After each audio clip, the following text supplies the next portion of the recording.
It started like any other mundane day, though looking back, maybe there were signs I had brushed aside. But nothing could have prepared me for the moment my world cracked open. My phone buzzed as I sat in my car outside the office. It was Emily, our 8-year-old daughter, her tiny voice trembling. "Daddy," she whispered, "Mommy said not to call you. But there's a man here, he's not you." My stomach twisted into a knot. "What do you mean, sweetheart?" I asked, trying to keep my voice calm. Before Emily could answer, the line was snatched away. A shrill voice blared through the phone, so loud I had to pull it away from my ear. "Get back home, you damn bastard," screamed Karen, my wife of 10 years. The venom in her tone was foreign, and for a moment, I felt like I was speaking to a stranger. "Put Emily back on the phone, Karen." "Oh no," she snapped, her voice laced with mockery. "You think you're so clever, don't you? Sneaking around, digging through my life?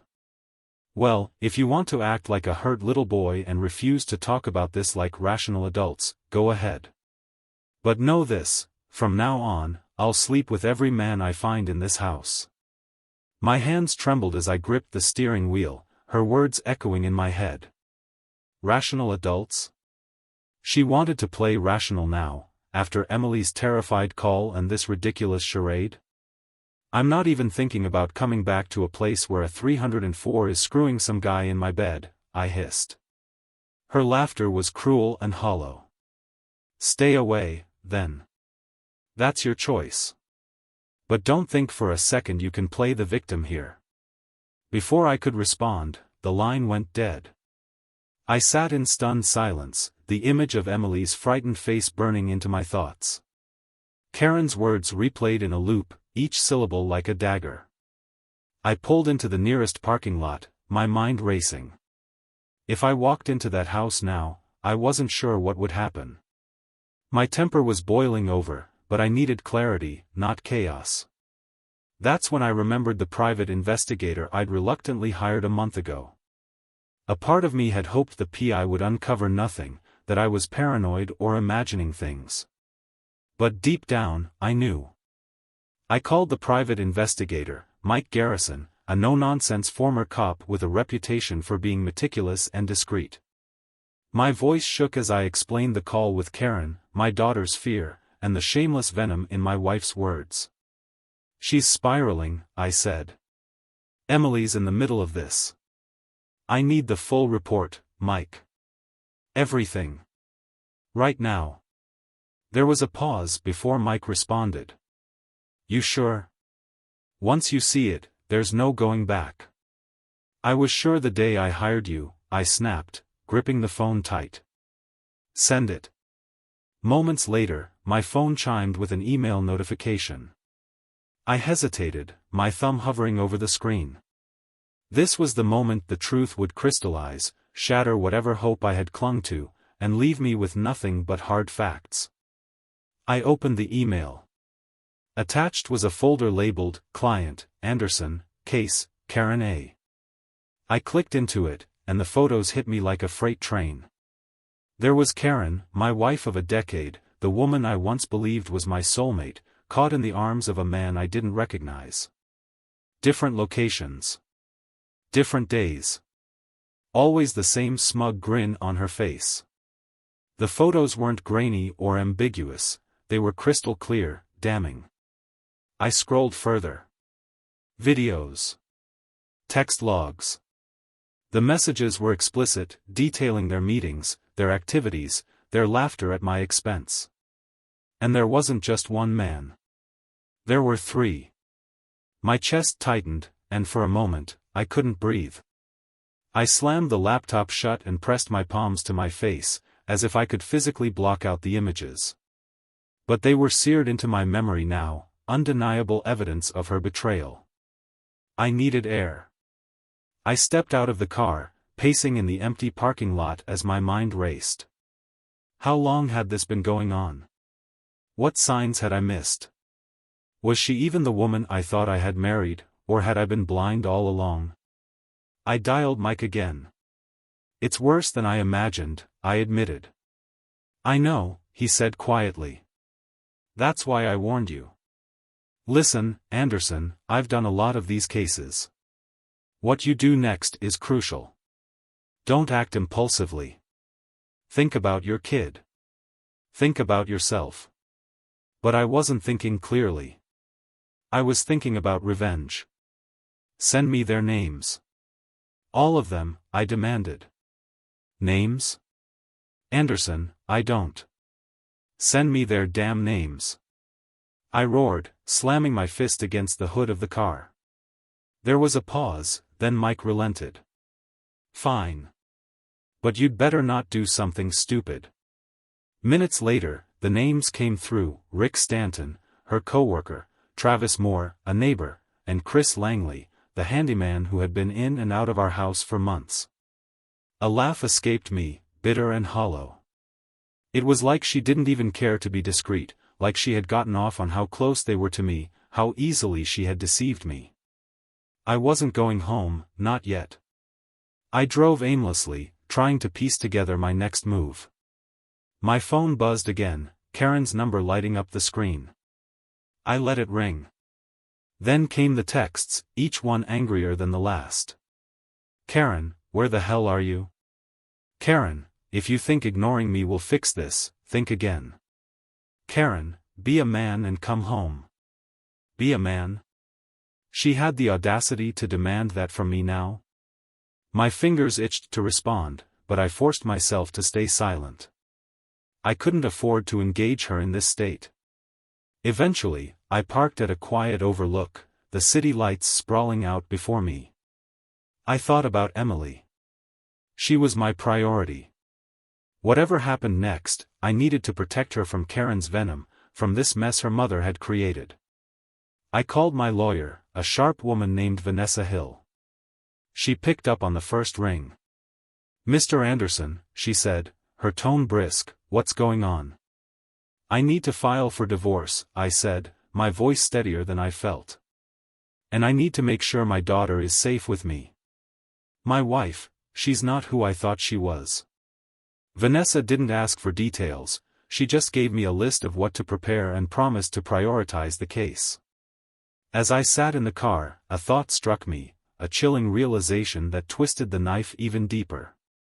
Karen wasn't just betraying me, she was teaching Emily what love and loyalty looked like. If I let this go, if I stayed passive, what would that teach my daughter about relationships, about self-respect? No. I couldn't let Karen's selfishness define our family's legacy. I called Emily's school next and spoke with the principal, arranging for her to stay with me for a few days under the pretense of a family emergency. Karen wouldn't know until it was too late to stop me. When I finally drove away from that overlook, my path was clear. I would confront Karen, but not as a man begging for answers or reconciliation. I would confront her as the man who had the truth, the evidence, and the resolve to dismantle her lies piece by piece. The next day, I didn't wake up to sunlight or the smell of coffee brewing. Instead, I woke up in a cheap motel room to the shrill buzz of my phone. It was Karen again. I let it go to voicemail, the flashing screen a stark reminder of the storm I was about to walk into. My plan was simple: confront her with the evidence, take Emily, and leave. Karen had burned the bridge, and I had no intention of rebuilding it. By noon, I parked outside the house. It was ironic, our home, the place that once felt like a fortress of love and security, now felt like hostile territory. I clenched my fists, willing my temper to stay in check. This wasn't just about me.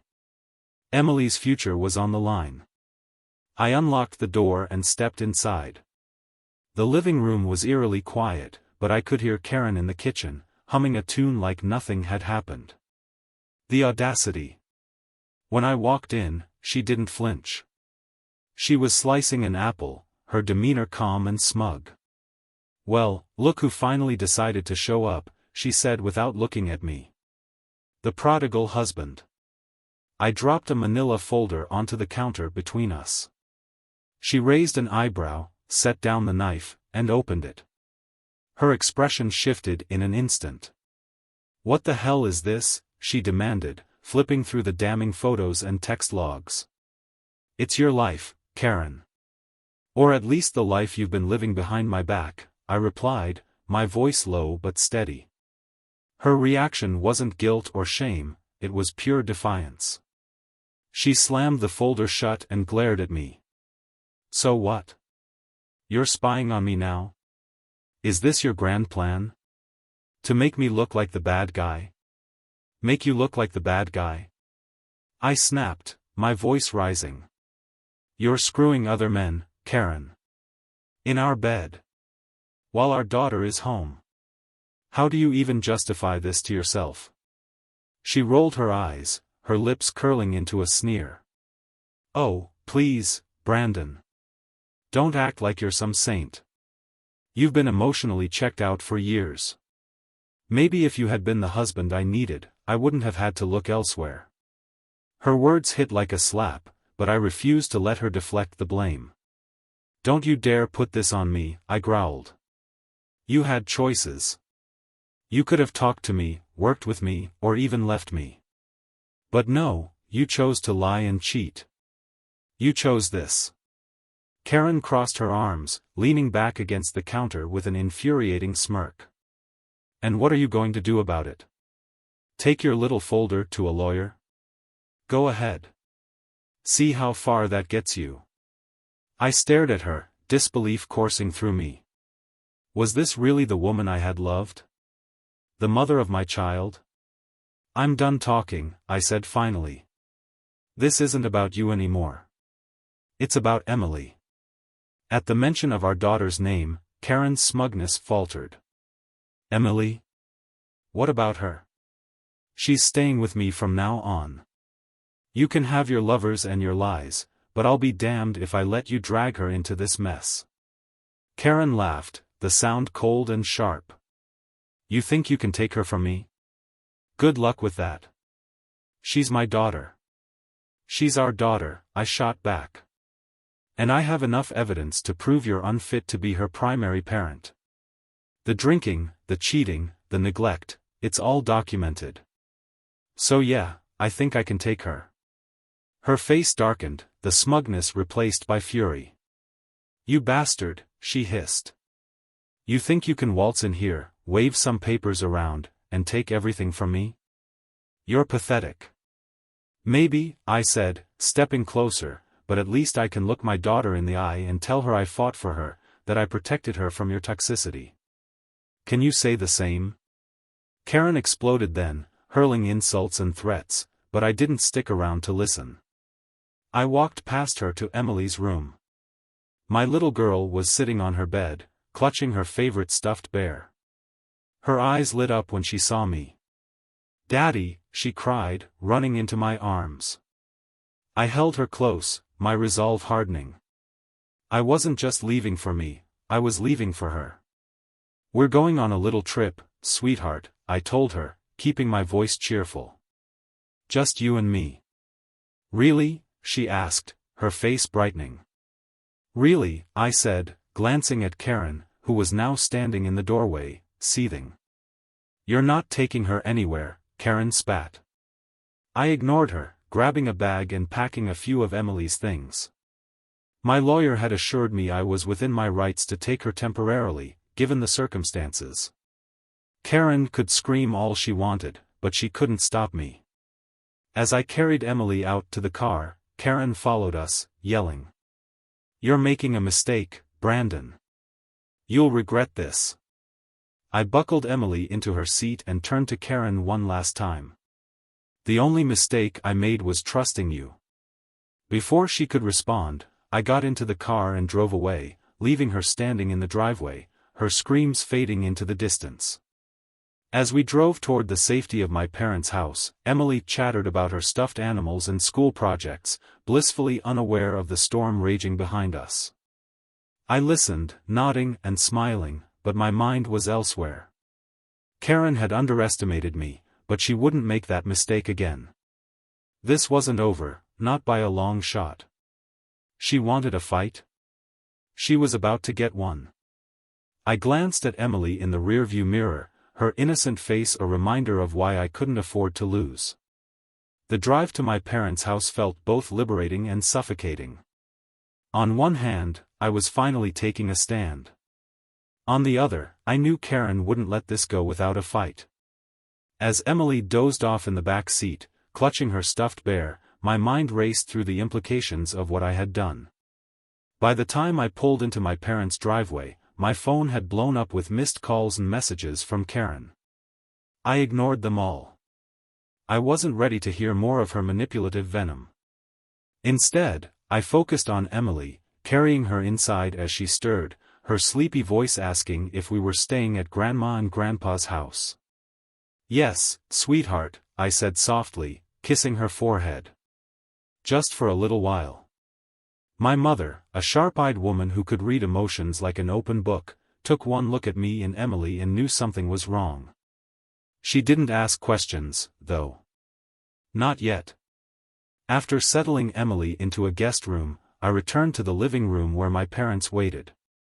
My dad, stoic and dependable, sat quietly as my mom gestured for me to sit down. "What happened?" she asked, her tone gentle but firm. I told them everything, sparing no detail: Karen's infidelity, the evidence from the private investigator, the confrontation, and my decision to take Emily. My mother's face hardened as I spoke, her disapproval for Karen palpable. "And now?" my dad asked after a long silence. "Now, I fight for full custody," I replied. "I can't let Emily stay in that toxic environment." "She's going to come after you," my mom warned. "Karen isn't the type to let this slide."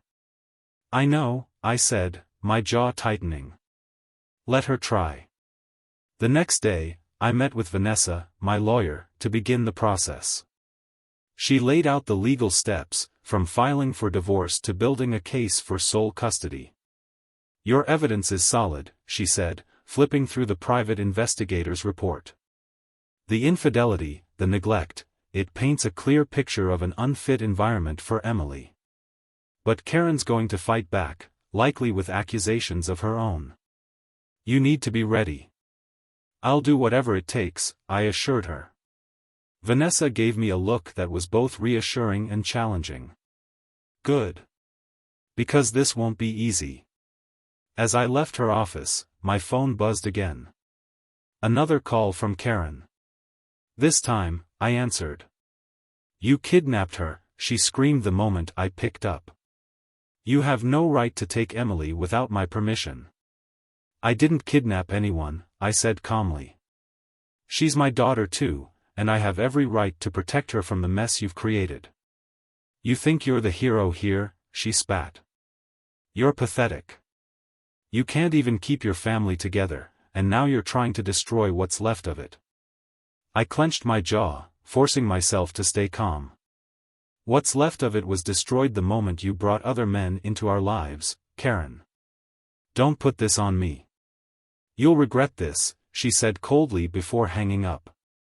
Karen's threats didn't take long to materialize. The next morning, a process server showed up at my parents' house with papers, a petition for joint custody and a counter-accusation of emotional abuse. I laughed bitterly as I read through her claims. Emotional abuse? From the woman who had screamed at me, mocked me, and treated me like an afterthought for years? I called Vanessa immediately. "She's trying to flip the narrative," I said, handing her the papers when we met. "That's typical in cases like this," Vanessa said, scanning the documents. "Don't worry. Her claims are weak. What matters is evidence, and you have plenty." But Karen wasn't stopping at legal tactics. Over the next few days, she began a campaign of manipulation and misinformation. She called mutual friends, painting herself as the victim, and spread lies about me abandoning her and Emily.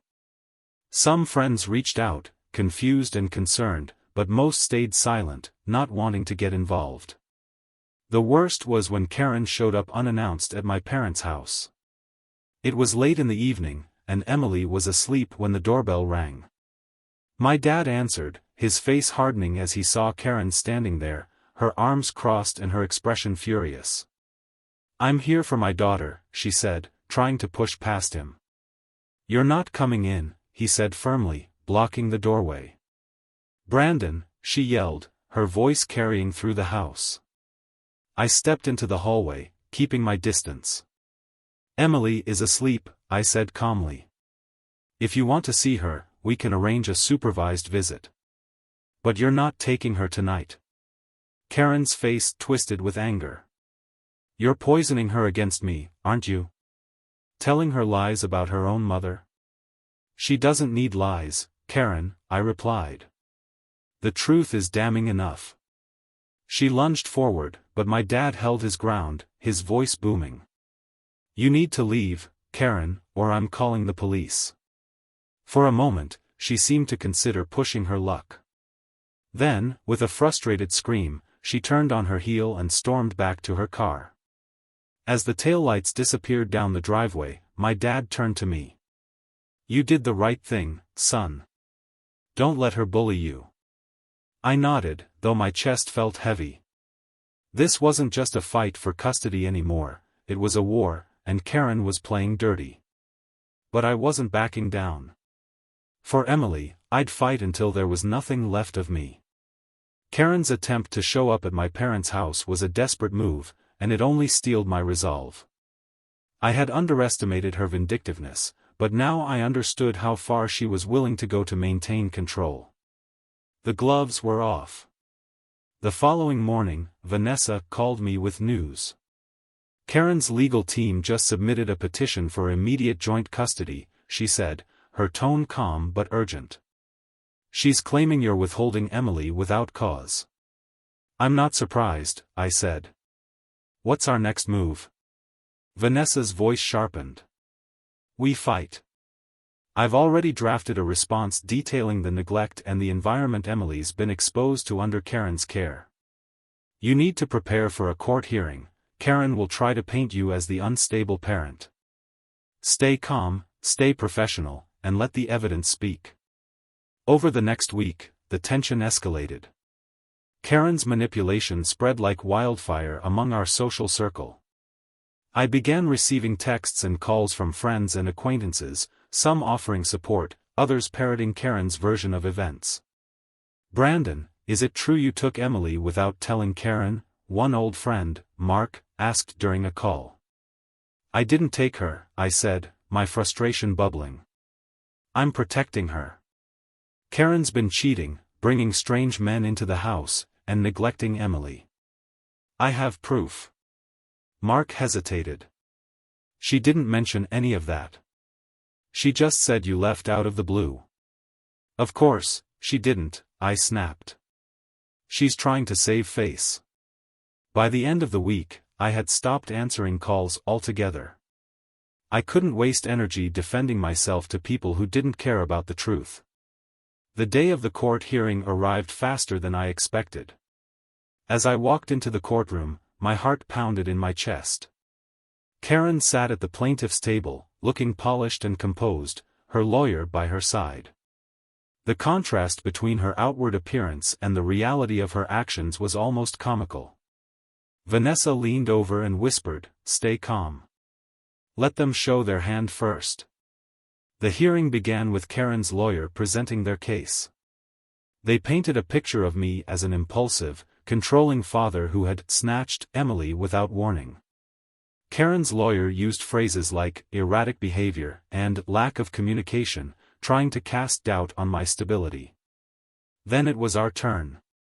Vanessa presented the evidence, the photos, the text messages, and a detailed timeline of Karen's affairs. She outlined how Karen had neglected Emily emotionally and exposed her to inappropriate situations.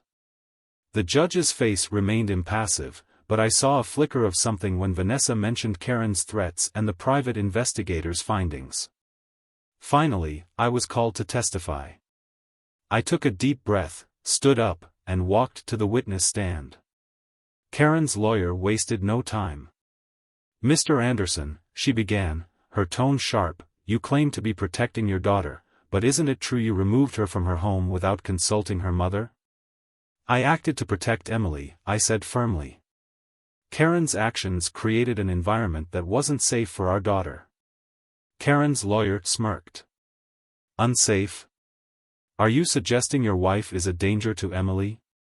I'm stating that her behavior, multiple affairs, bringing strangers into the home, neglecting Emily's emotional needs, is harmful, I said, my voice steady.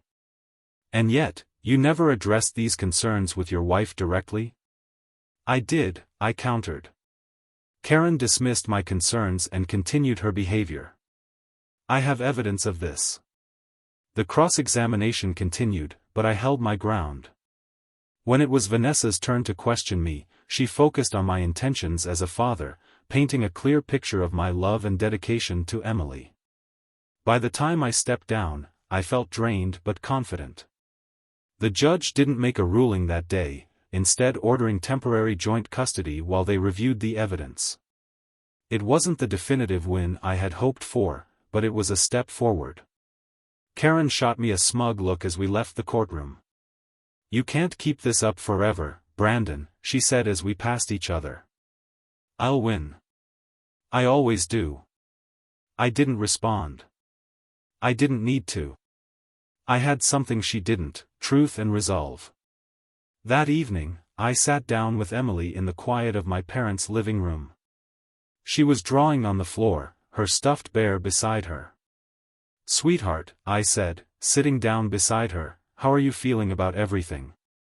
She looked up at me, her wide eyes serious. I miss Mommy sometimes, she admitted. But I like being with you, Daddy. My heart clenched. You'll always be with me, I said, stroking her hair. Is Mommy mad at you? She asked, her little voice hesitant. I paused, searching for the right words. Mommy and I don't agree on some things right now, I said carefully. But we both love you very much. That will never change. Emily nodded, seeming satisfied with the answer. She went back to her drawing, humming softly. Later that night, I stared at the ceiling, replaying the day's events in my mind. Karen's smugness, the courtroom tension, Emily's innocent questions, it was all swirling in my head. I had come too far to back down now. Karen's lies and manipulation were unraveling, and I wasn't going to stop until Emily was safe and our lives were free from her chaos. This wasn't just about winning custody anymore. It was about rebuilding a life for Emily and me, a life built on honesty, love, and stability. Karen had underestimated me. She thought her games and her lies would break me. But she was wrong. The fight was far from over, and I was ready for whatever came next. A week passed, and I tried to focus on creating a semblance of normalcy for Emily. Mornings were filled with pancakes and cartoons, afternoons with trips to the park, and evenings with bedtime stories. But the tension in the air was palpable, a storm brewing just over the horizon. Karen, predictably, didn't sit idle.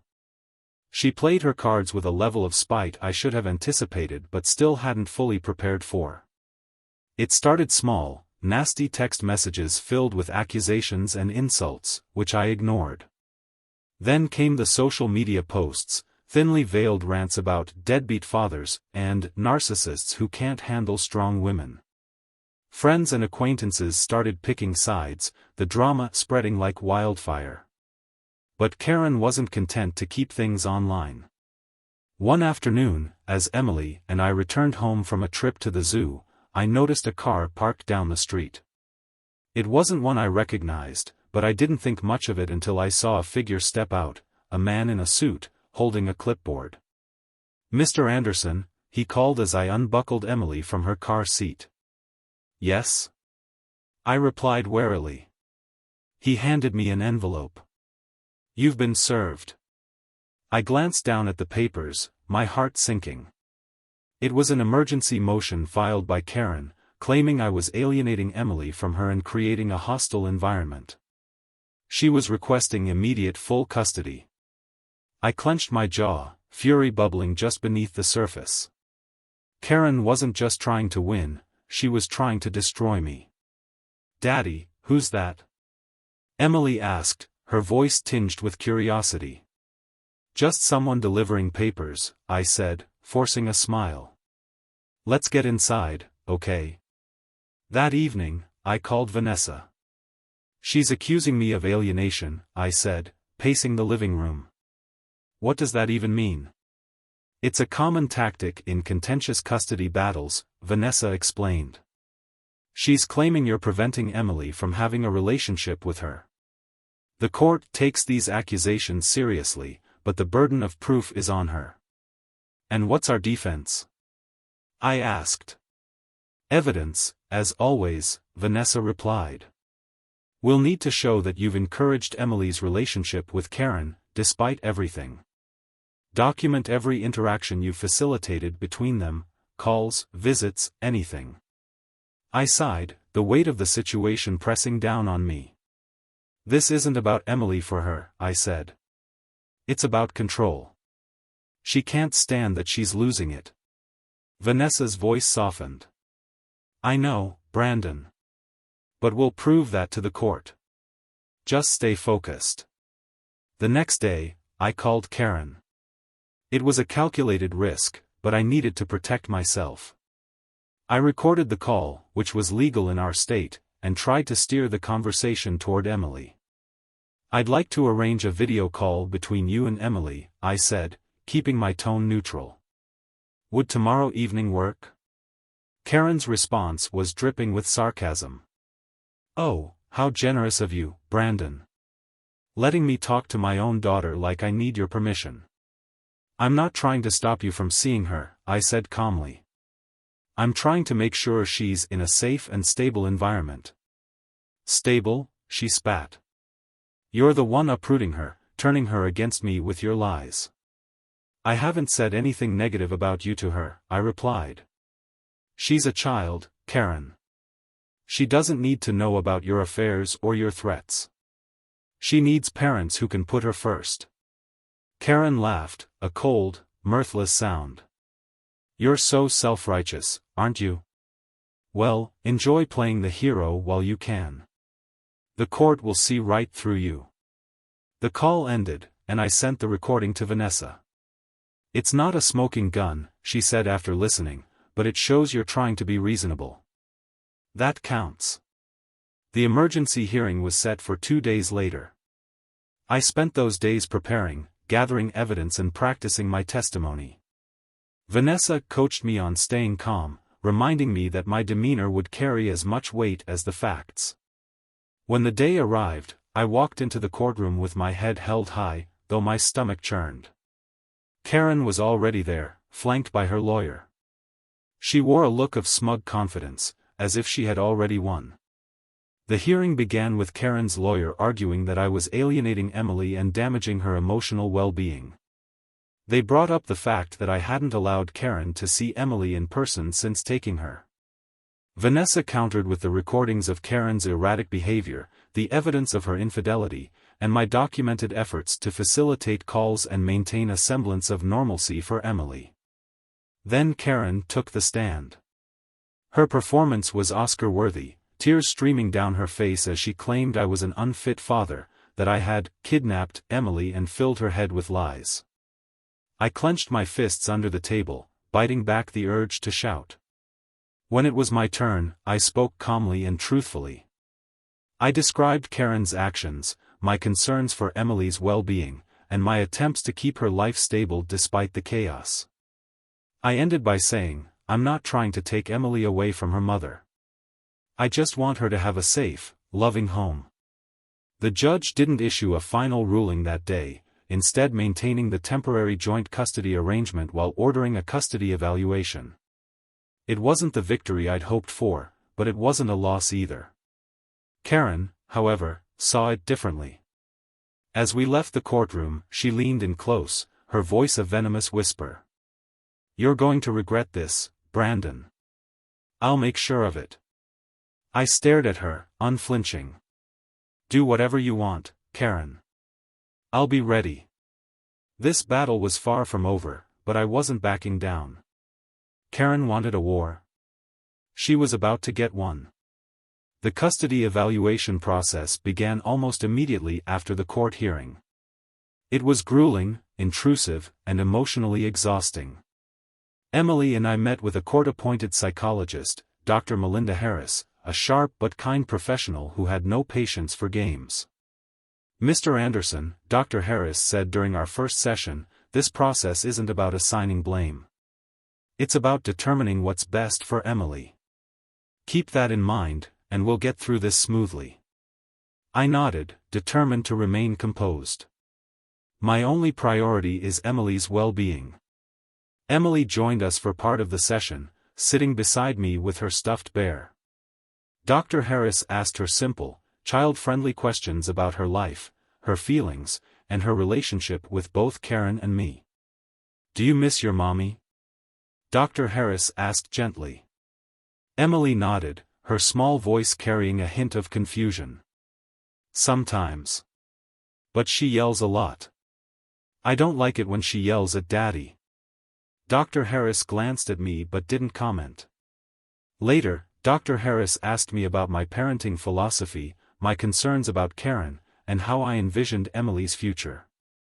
I spoke honestly, emphasizing my desire to shield Emily from chaos and ensure she had a stable, loving environment. Karen underwent the same evaluation. I wasn't privy to her sessions, but Vanessa warned me not to underestimate her ability to spin a narrative. "Karen knows how to manipulate," Vanessa said. "But evaluations like these are comprehensive. Dr. Harris will see through any facade." Still, doubt crept in. Karen's ability to twist the truth had always been her strength. Would the evaluator see her for who she really was? As the evaluation continued, Karen's behavior became increasingly erratic. She began showing up unannounced at my parents' house, banging on the door and demanding to see Emily. On one occasion, I had to call the police to have her removed. "She's spiraling," Vanessa said when I told her. "Document every incident. The court needs to see this pattern." Karen's antics didn't stop there. She began leaving angry voicemails, filled with threats and wild accusations. I saved every one of them, knowing they could be crucial later. One evening, Emily and I were playing a board game in the living room when my phone rang. It was Karen. Against my better judgment, I answered, putting it on speaker so I could document the call. "Brandon," she said, her voice slurred. "You think you're so clever, don't you? Playing the perfect daddy while you steal my daughter from me." "I'm not stealing anyone," I said evenly. "I'm protecting Emily from your behavior." "My behavior?" she sneered. "You're the one who abandoned your family, you selfish bastard. You think Emily won't hate you for this someday?" I glanced at Emily, who was thankfully too engrossed in the game to notice the tension in my voice. "Karen, if you want to have a civil conversation, I'm willing to talk. But I won't engage with this." "Oh, you'll engage," she snapped. "You'll pay for what you've done. You think I'm the bad guy? Just wait. You have no idea who you're dealing with." The line went dead. I stared at the phone, a chill running down my spine. Dr. Harris's final session was a home visit. She spent an afternoon observing how I interacted with Emily, asking her questions about her daily routine, and examining the environment I had created for her. As Dr. Harris was leaving, she paused at the door.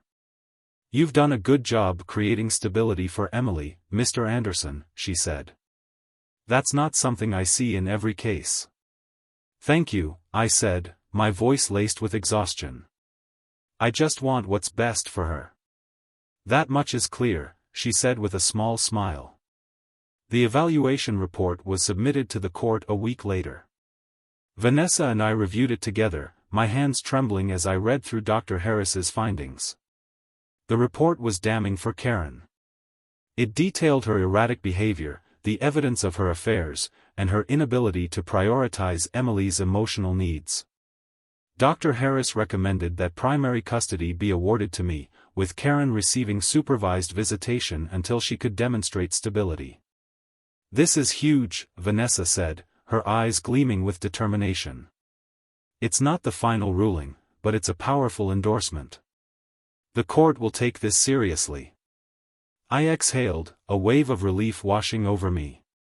For the first time in months, I felt a glimmer of hope. Karen's reaction was predictably explosive.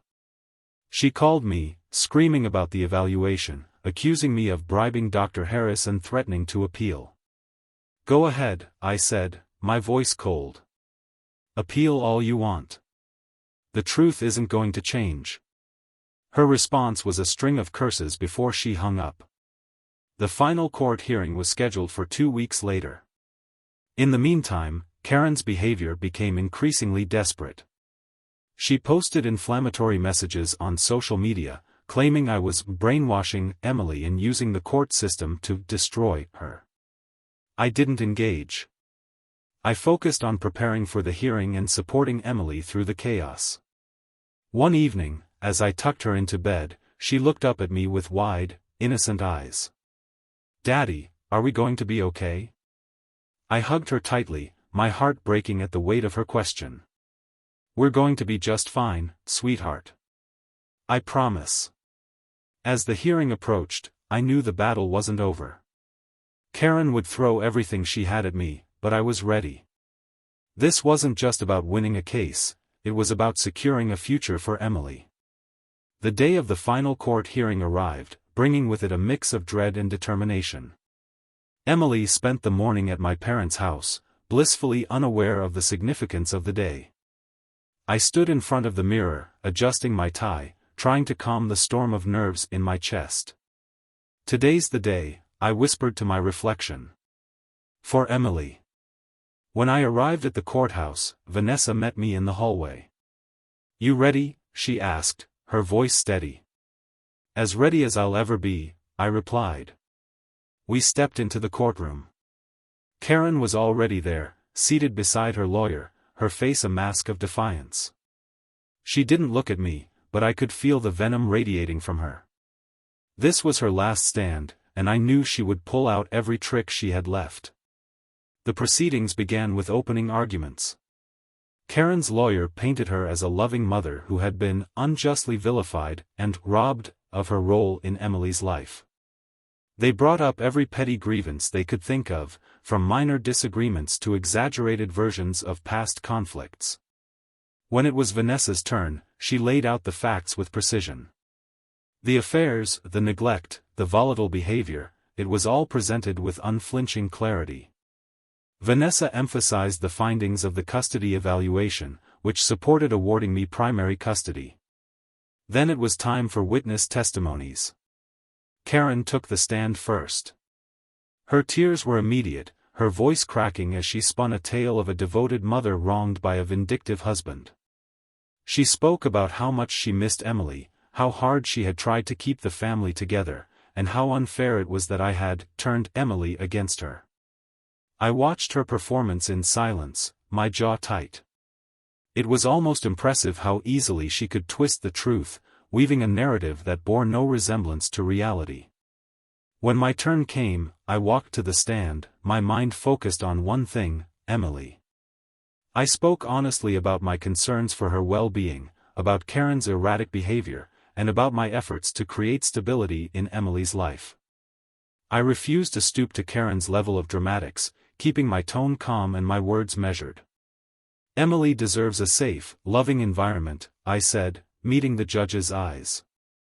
"That's all I've ever wanted for her."